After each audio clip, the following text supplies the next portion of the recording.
Hello. In this video, we're going to learn about polynomial approximations of functions. And we're going to start out by talking about power series. It's a new type of series we haven't seen before. And then a Taylor polynomial, which is an approximation of a given function. So let's start out by talking about power series. A power series in X is a function or a series that is different from what we're used to. Previously, the only variable we would see would be the index in a series. So this K here would be the only thing that shows up. But here I'm also going to have an X value, and this is going to stay X in the function. It does not, you don't normally plug in a value here until we get to the next section. I'll show you when we might plug in an X value here. So the characteristics of a power series is you have an x to the index, k, and times some coefficient that can follow any pattern that we want. So we can see when I list out the terms that the power of x is just going up by 1 and the coefficient is changing along with it. Now this is what we might call power series centered around 0. A more general version would be a power series centered around a given value x naught. So it's going to be some constant that you're given, and the only change to the formula for the power series is instead of just x to the k, it's x minus x naught to the k that you'll see in there. And the rest is the same for power series. Now this is an infinite series. When I start talking about Maclaurin polynomials and Taylor polynomials, this is a finite polynomial that has a finite number of terms that is used to approximate a more complex function. So if I'm given some function, f of x, I can find a polynomial approximation by following this formula here. And this is specifically, when it's a Maclaurin series, it's centered around 0. So the x naught in that power series formula would be 0. But I am following a type of power series where my coefficient is defined by this term here. So it's the kth derivative of f evaluated at 0.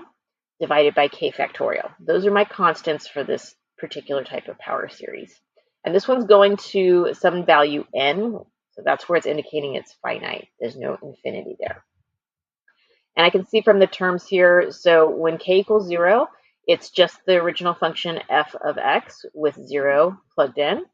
And then k equals 1 would be the first derivative divided by 1 factorial, and then the second derivative for a k equals 2, and so on. And then the power of x is just increasing with it.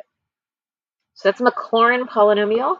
A more general version of this would be a Taylor polynomial, where it's centered around a given value x naught. And so just like with that general power series, the only adjustment is that it's going to be x minus x naught that's going up by a power each time, and I'm evaluating the function and its derivatives at that x naught value instead of 0. But otherwise, it's exactly the same. And so the summation notation for this is very similar to the Maclaurin series, just with the change from being 0 to x naught here. Okay, so let's do an example where we find a Taylor polynomial approximation for a given function. So I'm asked here for a third degree Taylor polynomial. So I'm going to go all the way to the x cubed term on the list of terms. For this function, f of x equals x to the 1/3, and we're centered around x equals 1. So that's the x naught value in the formula. Now, I usually take this piece by piece. For this formula, the first thing I find is the function and its derivatives, and then evaluate them at our given value of x equals 1. So starting with the original function, f of x is x to the 1/3, f of 1 would then be 1. And then I take the derivative of that. So the derivative of f of x, remember I'm taking the exponent, moving it out front, multiplying it out front, and then decreasing the exponent by 1. We've been doing a lot of integration in this class, so usually at this point we're feeling a little rusty on the derivatives. Okay, so be careful and take your time with the derivatives for this. So here the 1/3 comes out front, and then 1/3 minus 1 will give me a new exponent of negative 2/3. And then evaluating that at x equals 1, I get a positive 1/3 for f prime of 1. And then I'm just going to continue on with this and go all the way to the third derivative, since this is a third degree Taylor polynomial I'm looking for. So there's my second derivative. and third derivative, and both evaluated at 1. Now, what I really need from all this work for the formula is these values evaluated at 1 here. So 1, 1/3, negative 2/3, and 10/27. That's what I'm actually going to plug into the Taylor formula. And so doing that, I'm going from 0 to 3, so on the summation here, and I'm plugging in 1 for x naught. So this is what it looks like in summation notation for this particular one in general. And if I start with k equals 0 and start plugging things in, so f of 1 is that first function evaluated at 1 here, over 0 factorial, which 0 factorial is 1, times x minus 1 to the 1. So that whole thing ends up just being 1 for that first term. And then I keep going, plugging in each derivative evaluated at 1, and increasing the value of k each time until I get these 4 terms here.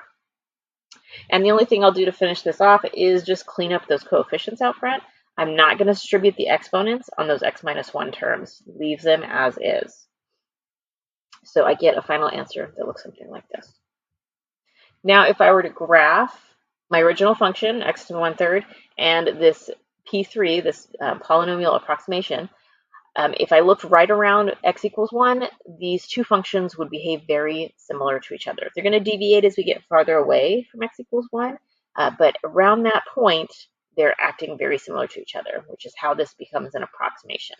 I recommend just taking a minute to graph these and just look at the comparison of the two so you can visually see what's going on here.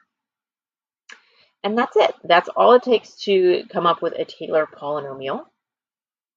I've got another example for you to try here. This one's a Maclaurin polynomial, which means that the x naught is going to be 0 here.